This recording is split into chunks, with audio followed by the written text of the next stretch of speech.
சுவாமியே சரணமையப்பா, சுவாமியே சரணமையப்பா, சுவாமியே சரணமையப்பா.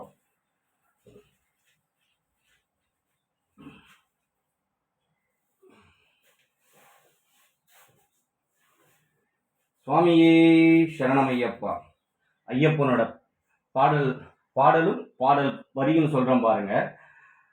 ஐயப்பனை காண வாருங்கள், அவன் நாமத்தை எல்லோரும் பாடுங்கள். ஐயப்பனை காண வாருங்கள், அவன் நாமத்தை எல்லோரும் பாடுங்கள். ஐயப்பனை காண வாருங்கள். தயவும் கருணையும் கொண்டவன் ஐயப்பன், தயவும் கருணையும் கொண்டவன் ஐயப்பன். அபயம் தந்திடும் ஆண்டவன் ஐயப்பன், அபயம் தந்திடும் ஆண்டவன் ஐயப்பன்.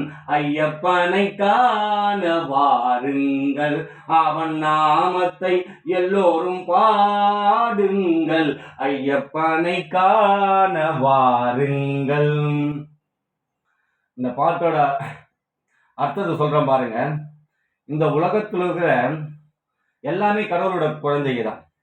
ஆனா அந்த குழந்தைங்க எல்லாருக்குமே ஐயப்பனுக்கான பாக்கியம் கிடைக்கிறதுலாம் எல்லாருக்குமே கஷ்டம்தான். அப்ப அவருடைய அனுகிரகம் வேணும். ஐயப்பனை நெருங்கிறது என்னாலே ஐயனுடைய அனுகிரகம் வேணும். சாதாரண விஷயம். ஐயப்பனை எல்லாரையும் கும்பிட முடியாது. இங்க இருக்கிற கோயில நீங்க எல்லாம் வேண்டாம்னா ஐயப்பனை கூட கும்பிட்டலாம், இதெல்லாம் பண்ணலாம்.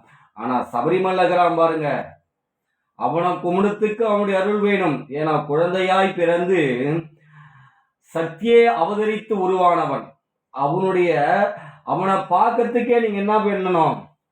அவனை உள்ள மனசுக்குள்ள நினைக்கணும், பிரிக்கணும். ஐயப்பா நான் உன்னை பார்க்கணும், பகவானே என்னை எப்படியாச்சும் பார்க்க வைக்கணும். ஐயப்ப கிட்ட நீங்க மனதார வேண்டினால் பகவான் உங்களை அவன் அழைப்பான். அதுதான் சொல்றாங்க, பாட்டு பாடுறாங்க பாருங்க. ஐயப்பனை காண வாருங்கள், அவன் நாமத்தை எல்லோரும் பாடுங்கள். அவனுடைய சரணத்தை உலகத்துல அத்தனை மக்களையும் பாடுங்க. உங்களுக்கு அவன் குழந்தை பாலகன். அவன் தயவும் கருணையும் கொண்டவன். அவன் தாயை போல தயவு கொண்டவன், தந்தையை போல கருணை கொண்டவன். பாருங்க, தயவும் கருணையும் கொண்டவன் ஐயப்பன். அபயம் தந்திடும் ஆண்டவன் ஐயப்பன். அவன் அருளையே உங்களை தந்து வாழ வைப்பான் ஐயப்பன். பாருங்க, அவனை நம்பி வருவோருக்கு சோதிப்பான்.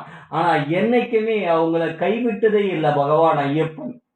அவன் பக்தர்களை சோதிப்பான் தவிர யாரையும் கைவிட்டதாக என்றுமே சரித்திரமே இல்லை பகவான். அதான் சொல்றான் பாருங்க, அபயம் தந்திடும் ஆண்டவன் ஐயப்பன். கஷ்டத்தில் கை கொடுத்து தூக்கிவிடும் என் ஐயப்பன். சுவாமியே சரணமையப்பா, சுவாமியே சரணமையப்பா, சுவாமியே சரணமையப்பா. குருவே சரணம், குருவே சரணம், குருவே சரணம்.